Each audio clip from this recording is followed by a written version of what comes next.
Assalamualaikum warahmatullahi wabarakatuh. Perkenalkan, nama saya Adi Mutiara Ananda, NIM 11907103, Prodi Perbankan Syariah kelas 6B, Fakultas Ekonomi dan Bisnis Islam. Dengan dosen pengampus saya, Pak Lukman, SHI, MSI, pada mata kuliah Customer Relationship Officer, di mana pada tugas yang telah diberikan hari ini saya berbicara materi tentang service breakdown, di mana saya mengajukan pada jurnal tersebut. Saya mengambil sebuah berita service breakdown, di mana service ini merupakan pelayanan buruk atau yang umumnya diikuti keluhan. Muncul setiap kali ada produk atau jasa gagal memiliki harapan pelanggan. Pelanggan tidak menerima produk atau jasa tersebut. Setiap kali ada produk atau jasa gagal memenuhi harapan pelanggan, pelanggan tidak menerima produk atau jasa sesuai dengan apa yang diharapkan atau yang dibutuhkan. Tidak sesuai dalam artian di bawah standar, apakah itu dari segi kualitas barang atau jasa, waktu, tempat, harga, atau yang berkaitan dengan layanan, tugas seperti keramahan dan sebagainya. Keluhan yang disampaikan pelanggan seharusnya tidak untuk dihindari, karena keluhan adalah masukan yang berharga bagi perkembangan bisnis perusahaan. Apabila ditangani dengan tepat, dapat meningkatkan loyalitas pelanggan tersebut. Penyandang cacat merupakan bagian masyarakat Indonesia yang memiliki kedudukan, hak, kewajiban, dan kesempatan serta peran yang sama dalam segala aspek kehidupan maupun penghidupan seperti halnya WNI lain. Pengakuan tersebut dikuatkan secara hukum melalui Undang-Undang Nomor 4 1997, diikuti terbitnya Peraturan Pemerintah Nomor 43 1998 tentang upaya peningkatan kesejahteraan sosial penyandang cacat. Menurut pendapat dari J.R. Patton, yaitu breakdown dapat didefinisikan sebagai berhentinya mesin pada saat produksi yang melibatkan engineering dalam perbaikan, biasanya menggantikan spare part yang rusak dan lamanya waktu lebih dari 5 menit. Di sini saya akan memberikan contoh dari service breakdown. Yang pertama, menceritakan keluhan dan pengalaman buruk di media sosial. Yang kedua, ketika pelayanan buruk dirasakan oleh konsumen dan tidak ditangani dengan cepat, maka akan berakibat fatal yang justru menjadikan citra positif perusahaan menurun. Yang ketiga, mengabaikan komplain atau sudah seharusnya seorang petugas melayani konsumen dengan baik. Namun, apabila tidak fast respon, maka konsumen akan mengutarakan keluhan tersebut minimal ke orang terdekat yang nantinya bisa menjadikan informasi umum. Yang keempat, tidak tahu keinginan konsumen. Yang kelima, slow respon. Maksud dari ini adalah kedua hal ini menjadikan hal yang sering tidak diperhatikan oleh perusahaan tersebut, dan dampaknya pun akan berpengaruh pada reputasi perusahaan dan minat pelanggan lainnya. Pada peran gaya perilaku, di sini dimaksudkan yaitu sebagai semua kegiatan, tindakan, serta proses psikologis yang mendorong tindakan tersebut pada saat sebelum membeli, ketika membeli, menggunakan atau menghabiskan produk jasa setelah melakukan hal-hal di atas, atau kegiatan mengevaluasi. Perilaku konsumen adalah tindakan-tindakan yang dilakukan oleh individu, kelompok, atau organisasi yang berhubungan dengan proses pengambilan keputusan dan menggunakan barang-barang ekonomi yang dapat dipengaruhi oleh lingkungan tersebut. Di sini pada pandangan saya itu adapun faktor-faktor sosial perilaku konsumen juga dipengaruhi oleh faktor sosial seperti kelompok kecil, keluarga, serta peran dan status sosial konsumennya. Yang pertama itu kelompok perilaku seorang dipengaruhi oleh banyaknya kelompok atau grup kecil. Kelompok yang mempengaruhi langsung dan tempat di mana seorang menjadi anggota disebut kelompok keanggotaan. Sebaliknya, kelompok referensi bertindak sebagai titik perbandingan atau titik referensi langsung, yaitu berhadapan atau tidak langsung dalam membentuk sikap atau perilaku seseorang. Orang seringkali dipengaruhi oleh kelompok referensi di mana mereka tidak menjadi anggotanya. Kelompok referensi memperkenalkan perilaku dan gaya hidup baru kepada seseorang dan mempengaruhi sikap hidup baru kepada seseorang juga.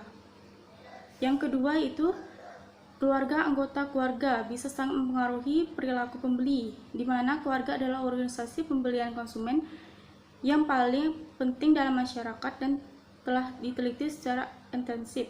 Pemasar tertarik pada peran dan pengaruh suami, istri, serta anak-anak pembelian barang dan jasa yang berbeda. Kemudian ada peran dan status sosial konsumen. Posisi seseorang dalam setiap kelompok dapat diidentifikasikan dalam peran dan statusnya. Kemudian tentang perihal pelanggan yang sulit. Ini dimaksudkan sebagai pelanggan yang memberikan kesulitan kepada Anda, seperti memberikan keluhan kepada produk atau jasa yang mereka beli dari Anda, baik keluhan yang mungkin benar atau hanya bentuk meluapkan kesesalan pribadi kepada produk atau jasa yang Anda jual tersebut. Tapi bukan hanya itu, pelanggan yang juga berupa pelanggan yang diam dan bingung sehingga membuat Anda harus lebih banyak berbicara untuk menggali informasi yang dibutuhkan pelanggan dan menyita waktu lebih lama dan melayani mereka. Pelanggan sulit mungkin ini jika tidak terlihat secara umum sangat menyebalkan dan terkadang dirasa tidak perlu diperhatikan karena terkadang mereka hanya menguras tenaga dalam menghadapinya. Namun sebenarnya pelanggan memiliki alasan bertindak sulit kepada Anda, atau dibalik alasan tersebut sebenarnya jika Anda dapat memperlakukan dengan tepat, maka sebenarnya mereka dapat menjadi pelanggan yang loyal kepada Anda. Maka di sini saya dapat simpulkan bahwa kita tidak boleh mengabaikan pelanggan yang sulit. Justru pelanggan sulitlah yang bisa menjadi salah satu pelanggan yang paling setia. Di mana bahwa jika memberikan pelayanan yang sangat baik di atas ekspektasi sang pelanggan, maka mereka berani untuk membayar lebih mahal karena kenyamanan mereka terhadap pelanggan yang telah kita berikan. Sebaliknya, jika pelanggan sulit kita abaikan. Kemudian adapun untuk menangani emosi, di mana emosi yaitu diantaranya perasaan yang dimiliki oleh manusia. Emosi adalah luapan perasaan yang berkembang dan surut dalam waktu singkat. Marah, maka itu mengendalikan emosi akan menentukan seberapa kuat perasaan bisa mengendalikan pikiran. Mengendalikan emosi juga bisa menghindari kita dari gangguan histeri atau masalah kejiwaan yang dapat meletupkan emosi berlebihan. Bentuk emosi itu biasanya berupa rasa marah, frustasi, atau sedih yang dilampiaskan pada aktivitas fisik atau kegiatan lainnya yang bisa melepaskan stres. Di sini saya akan memberikan cara mengendalikan emosi yang bisa membuat hati dan pikiran terasa tenang. Yang pertama itu berhitung. Cara menahan emosi yang pertama adalah dengan berhitung. Maksudnya di sini sebelum marah berhitunglah dari 1 hingga 10. Apabila Anda sangat marah berhitunglah hingga 100. Pada saat Anda berhitung, denyut nadi Anda akan turun dan kemarahan Anda akan lebih mungkin untuk reda. Yang kedua, tarik napas yang dalam dan lambat ketika Anda marah. Napas Anda akan lebih pendek dan cepat. Tarik napas yang dalam dan lambat dari hitung dan keluarkan dari mulut untuk beberapa saat. Yang ketiga yaitu berolahraga. Mengendalikan emosi juga dapat dibantu dengan berolahraga seperti jalan kaki, mengendarai sepeda, atau berlari. Yang keempat yaitu lakukan relaksasi otot. Selain berolahraga, dengan cara mengendalikan emosi lainnya dapat dilakukan dengan relaksasi otot. Lakukan peregangan berbagai kelompok otot pada tubuh dan kendurkan perlahan dengan membuang nafas. Yang kelima, cari kata atau frase yang menenangkan. Kata atau frasa menjadi satu di antara cara mengendalikan emosi ini. Yang keenam, kita juga bisa mendengarkan dengan musik yang menjadikan cara untuk mengendalikan emosi. Gunakan atau pergi ke suatu tempat yang lebih tenang dan putarlah lagu kesukaan Anda. Selanjutnya, tenangkan diri, berilah diri Anda waktu untuk menyendiri, menjauhi dari orang lain, pergi ke suatu tempat. Dengan menyendiri, Anda dapat memikirkan segala sesuatu yang lebih jernih. Adapun alasan pelanggan pindah ke perusahaan lain, di mana memilih produk yang baik adalah hak setiap pembeli. Oleh karena itu, Adapun alasan pelanggan pindah ke perusahaan lain, di mana memiliki produk yang baik adalah hak setiap pembeli. Oleh karena itu, pelanggan akan sering melakukan eksperimen kecil dengan cara mengganti-ganti produk untuk menemukan mana yang cocok dan bagus. Hal ini sebenarnya sudah lumrah dan sangat bisa terjadi. Sedikit gambaran tentang alasan kenapa konsumen pindah ke produk lain, yaitu yang sulit menetap pada produk kita, yaitu seorang pembeli akan konsisten menggunakan produk yang sama jika ia sudah nyaman dan merasa cocok.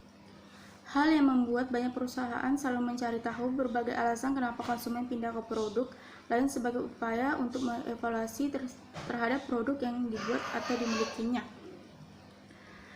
Yang pertama itu 18% konsumen pindah karena faktor eksternal yang tidak dapat dikontrol, seperti pindah lokasi geografis atau tempat tinggal, maka kebutuhan sudah selesai.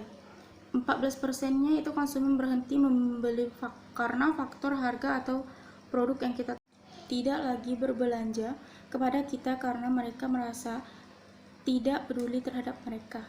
Pada permasalahan yang ada pada servis ini, yang meliputi pengertian pelayanan cacat, peran gaya perilaku, pelanggan yang sangat sulit menangani emosi, alasan pelanggan pindah ke perusahaan lain.